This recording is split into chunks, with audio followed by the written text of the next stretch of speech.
네, 오늘 이렇게 비 내리는 설날 아침 새로운 마음으로 새로운 결단을 가지고 오늘 예배의 자리에 함께 하시는 우리 사랑하는 그린빌 가족들에게 언제나 우리를 새롭게 하시는 그 하나님의 은혜가 날마다의 우리의 하루하루를 더욱더 찬란하게 이렇게 빛나게 채워가실 수 있기를 간절히 축원합니다. 우리 야곱과 함께 길을 떠나다 오늘 세 번째 시간입니다. 오늘 읽은 창세기 27장 너무 길어서 그냥 마지막만 읽었습니다. 굉장히 이 긴 창세기 27장은 우리 창세기부터 요한계시록까지 성경 전체에서 가장 치사한 이야기들로 그렇게 가득합니다. 자기가 원하는 것을 얻기 위하여 이렇게까지 인간이 치사하고 비열해질 수 있을까? 이런 생각이 듭니다. 요즘 한국에는 좀 돈 좀 있다 하는 그런 부모님이 돌아가시면 장례식장이 거의 싸움판이라고 그러던데 왜 싸울까요? 재산 때문에 그렇습니다. 그런데 우리 한국 사람들이 워낙에 성경을 좋아해서 이게 성경에서 따온 겁니다. 성경의 첫 이야기 중에 하나가 바로 이 아버지의 유산을 놓고 형과 이 동생이 싸우는 그런 모습을 우리에게 보여줍니다. 4명의 등장 인물이 있습니다. 이삭, 리브가, 에서, 야곱입니다. 아빠와 엄마 그리고 2 아들입니다. 그런데 이 4명 모두가 이 27장 안에서는 다 치사합니다. 사람이 가장 이렇게 솔직한 모습을 볼 수 있는 곳은 어디일까요? 집, 가정입니다. 사람들은 모두 저마다의 이렇게 가면을 쓰고 살아갑니다. 누군가에게 잘 보이기 위한 가면, 위기를 모면하기 위한 가면을 쓰고 살아가지만 가정 안에서는 이게 너무 답답하니까 그 가면을 이제 벗습니다. 있는 그대로의 적나라한 모습을 가정에서는 볼 수 있습니다. 저는 목사이기 때문에 사람들 앞에서 이렇게 착한 척, 신실한 척 이런 거 많이 합니다.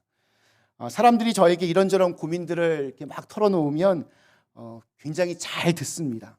그리고 뭐든 다 이해한다는 표정으로 웬만하면 다 그걸 이렇게 받아줍니다. 또 응원과 격려도 잊지를 않습니다. 그런데 그 옆으로 제 아내가 지나가면 이렇게 말씀하는 분들이 있습니다. 사모님은 좋으시겠어요. 이렇게 뭐든 다 이해해주는 남편과 사시니. 그러면 제 아내가 뭐라고 그럴까요?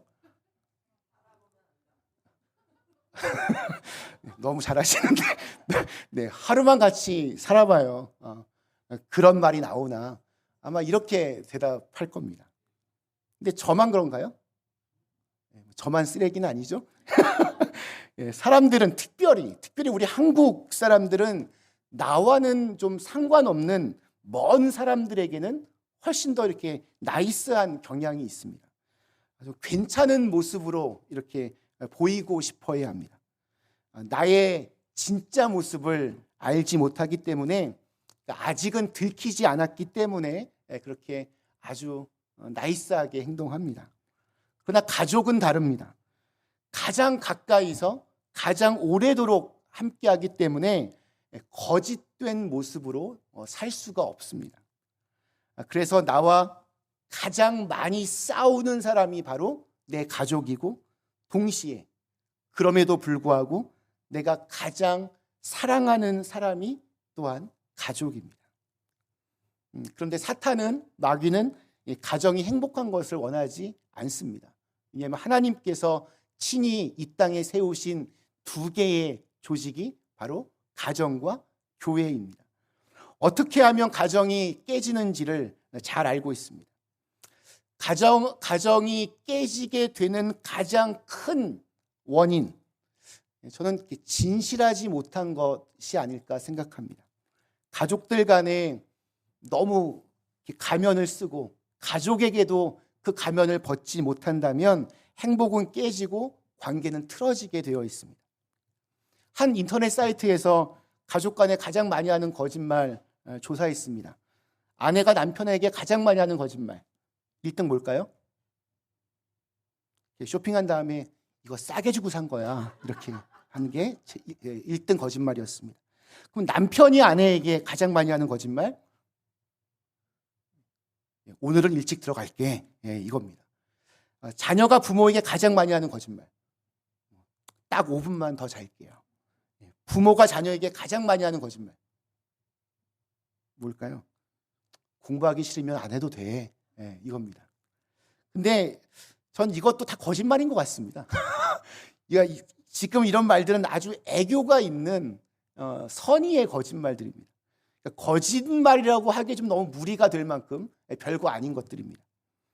그런데 이 굉장히 악의적인 거짓말들이 훨씬 더 많이 있는 것 같습니다. 가정에서 이런 아주 악의적인 거짓말을 하기 시작하면 그 가정은 결국 깨지고 말게 됩니다. 오늘 우리가 읽은 이 야곱의 가정이 그렇습니다.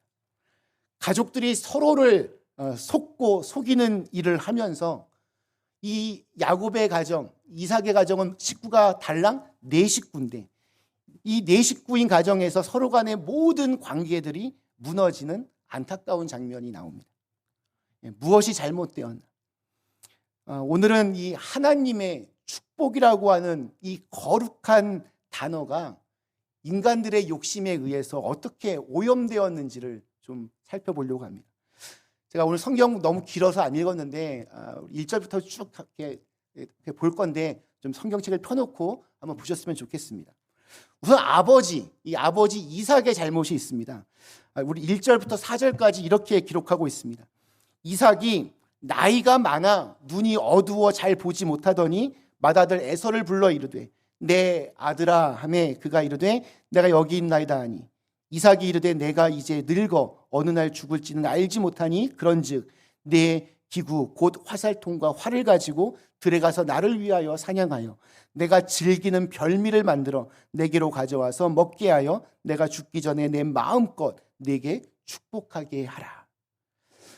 우리 아버지 이삭의 문제, 그 첫 번째는 형이었던 에서를 은밀하게 몰래 축복하려고 했다는 것입니다.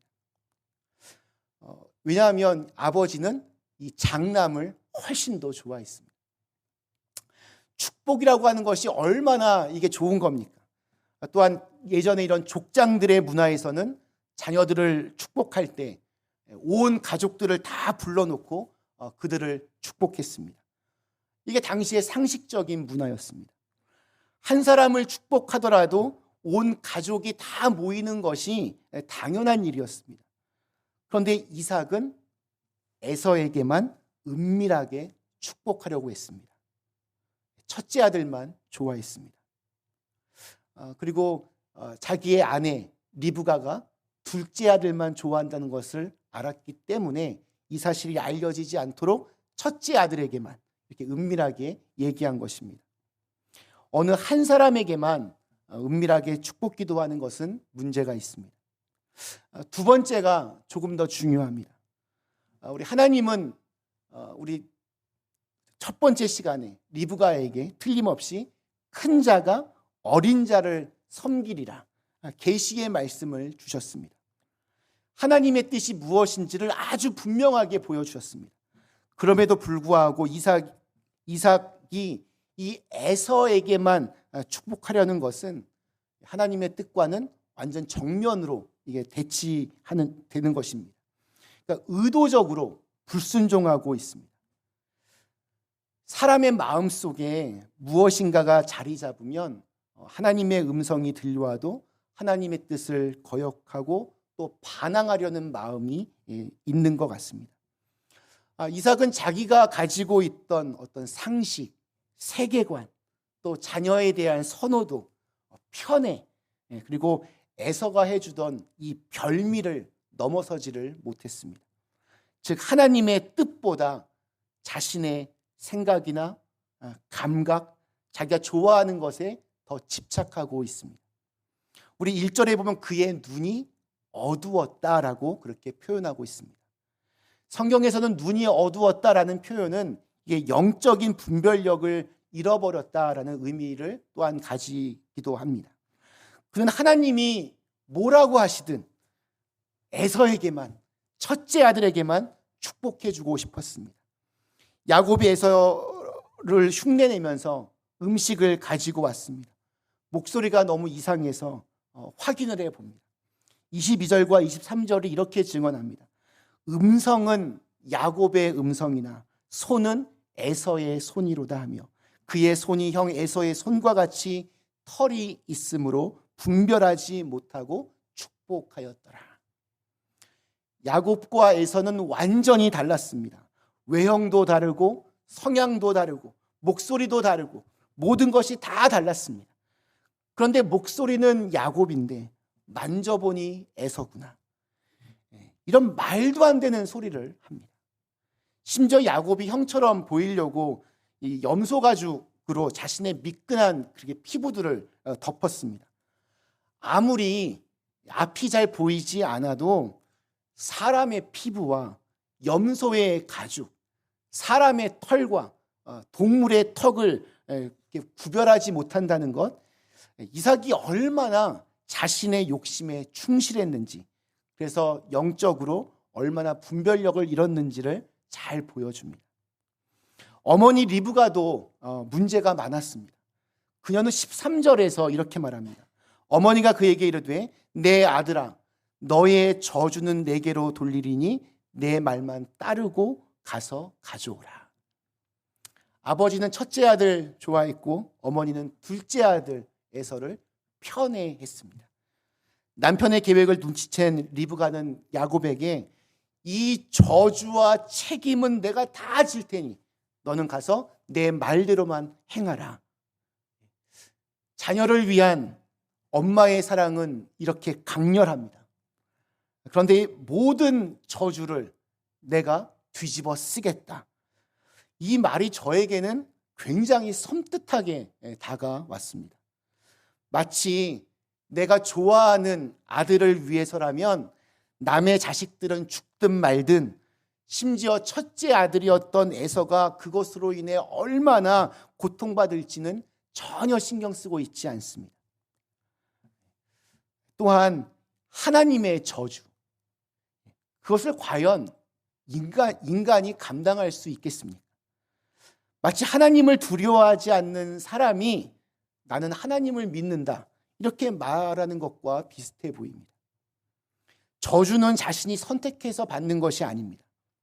그런데 한번 보십시오. 결국 리브가만 저주를 받았습니까? 아닙니다. 그렇다고 야곱만 저주를 받았습니까? 아닙니다. 이 가족 모두가 다 저주를 받았습니다. 달랑 네 식구가 모두 다 갈기갈기 찢어졌습니다. 목적이 아무리 옳을지라도 자녀에게 거짓말을 하고 거짓으로 행동하라고 사주한 어머니 리브가의 행동은 사실 용납될 수 없습니다. 이 일로 인해 이삭의 가족은 완전히 깨지고 말았습니다. 우리는 하나님을 믿는다고 하면서도 사실은 정말로는 잘 믿지 않습니다. 자신의 이익을 위해서라면 하나님은 없습니다. 자식을 위하여 하나님이 무엇을 중요하게 여기시는지 그 가치는 가르치지 않고 그냥 오히려 하나님의 저주를 택하는 이 어머니 리브가의 모습 속에 그 어떠한 정당성이 있겠습니까? 마치 자녀 교육은 세상 방법으로 다 하면서 자녀들의 성공은 어떤 세상적인 그러한 성공을 원하면서 하나님의 축복과 보호하심을 바라는 것이 과연 올바른 모습이겠습니까? 리브가의 또 하나의 결정적인 문제는 남편을 속이고 거짓된 행동을 추진했다는 것입니다. 리브가는 이삭이 에서에게 하는 말을 엿들었습니다. 그리고 이 부부는 서로 의논하지 않았습니다. 오늘날의 부부간의 문제 가장 그 첫 시작은 무엇일까요? 대화가 사라지는 것에 있습니다. 남편의 말을 엿들은 리브가가 다급해졌습니다. 리브가는 하나님의 뜻을 알고 있었지만 인간적인 욕심이 더 앞섰습니다. 그렇기 때문에 꾀를 내어서 남편을 속였습니다.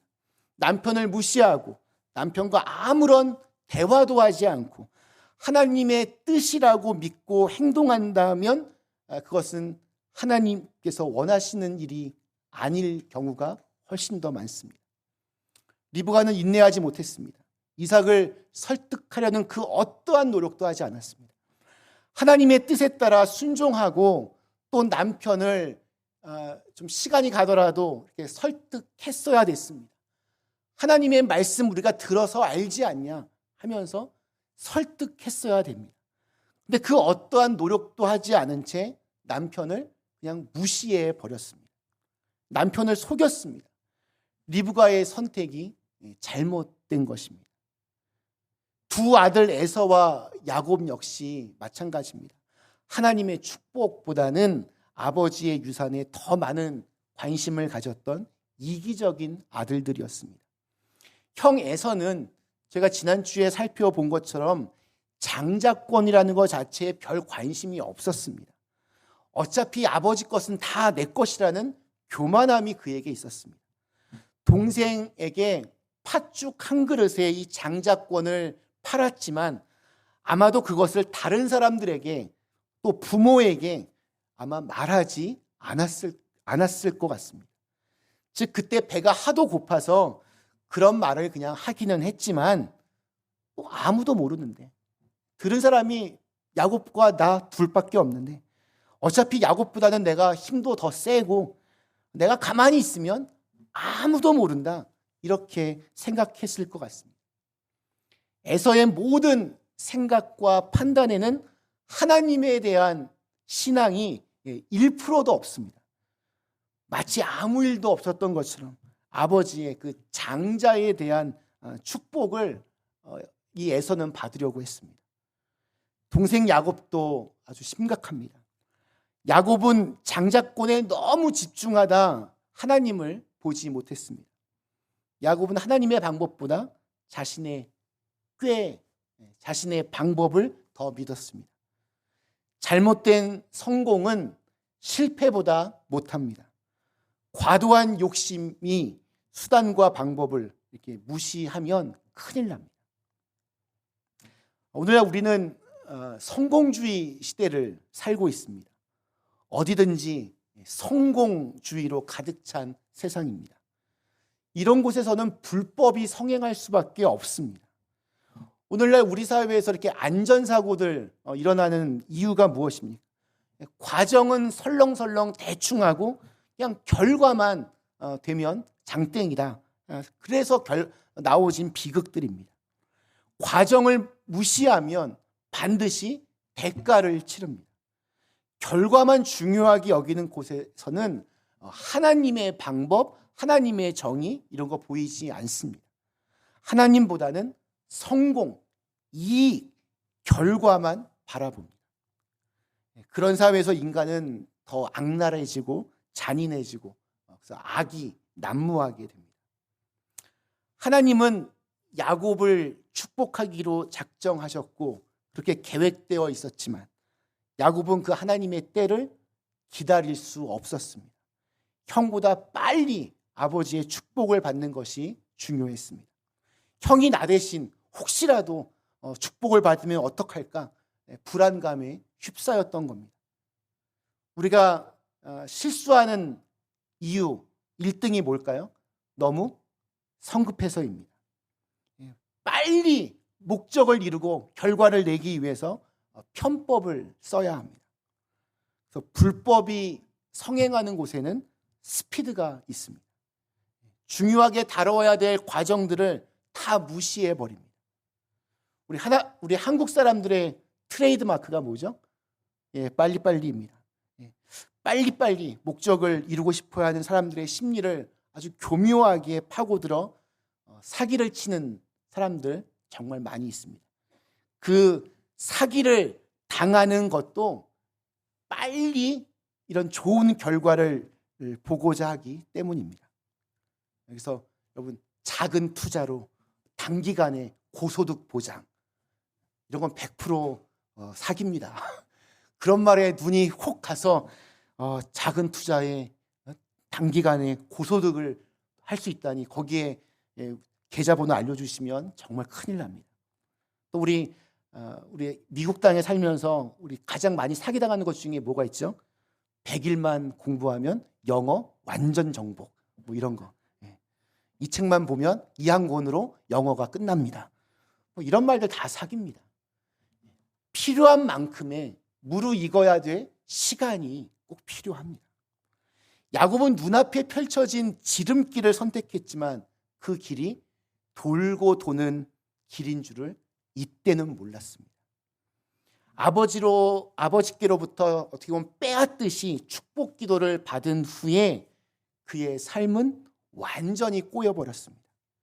에서와 야곱은 아주 오랜 세월 동안 원수처럼 지내게 됐고 야곱은 정든 집을 떠나 오랜 세월 고생했습니다.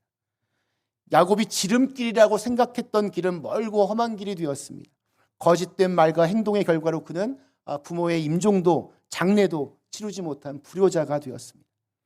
야곱은 하나님의 때를 기다리는 일에 실패했습니다. 하나님의 약속은 반드시 하나님의 때와 연관이 있습니다. 근데 그 때를 누가 주관하십니까? 내가 주관하는 것이 아니라 하나님이 주관하십니다. 그건 하나님의 영역이고 하나님의 일입니다. 그런 의미에서 신앙은 기다림입니다. 기도 역시 저는 기다림이라고 생각합니다. 지금 기도했다고 금방 딱 이루어지지 않습니다. 하나님의 약속이 이루어지는 과정에는 반드시 시간이 필요합니다. 우리가 기도한다라고 하는 것은 우리의 능력과 머리를 의지하는 것을 거부하고 기다림을 배우는 방법입니다. 기도는 우리가 동원할 수 있는 수많은 방법들을 내려놓고 하나님의 뜻에 맡기는 그러한 태도입니다. 야곱이 축복은 오직 하나님께로부터 온다는 것을 완전히 신뢰했다면 이렇게 치사하게 인생을 살지 않았을 겁니다. 잘못된 방법은 오히려 시간을 더 많이 잃어버리게 합니다. 문제를 푸는 것이 아니라 문제를 더 꼬이게 합니다. 우리 신앙의 핵심 근거는 하나님의 선하신 계획과 인도하심을 믿는 것입니다. 말씀 마치겠습니다. 우리 사랑하는 그린빌 가족 여러분, 야곱과 함께 길을 떠나다 오늘 세 번째 시간으로 약속의 가정이 어떻게 무너지고 갈기갈기 찢겨지는지 비극을 초래했는지 함께 살펴보았습니다. 야곱의 가정은 서로 간의 그 거짓말과 욕심으로 인하여서 모두 다 희생자가 되었습니다. 이 가정에서 지금 하나님의 축복이 선포되는 그 귀한 자리에서 승자는 아무도 없었습니다. 관계는 되돌릴 수 없을 만큼 악화되었습니다. 형은 동생을 죽이겠다고 복수의 칼을 갈게 되었고 동생은 형을 피해서 20년이나 도망을 다니게 되었습니다. 은밀하게 에서에게만 축복하려고 했던 분별력 잃은 이삭, 또 그것을 알아채고 거짓된 계획을 밀어붙인 섬뜩한 리브가, 서로를 사랑과 신뢰의 눈으로 바라봐야 하는 부부관계는 사실상 이날의 사건으로 어떻게 보면 돌아올 수 없는 강을 건넜습니다. 야곱의 지금 이 가정, 수단과 방법을 가리지 않고 자신의 욕망을 어떻게 하든 얻으려고 하는 그런 사람들의 본보기처럼, 하나의 모델처럼 그렇게 보입니다.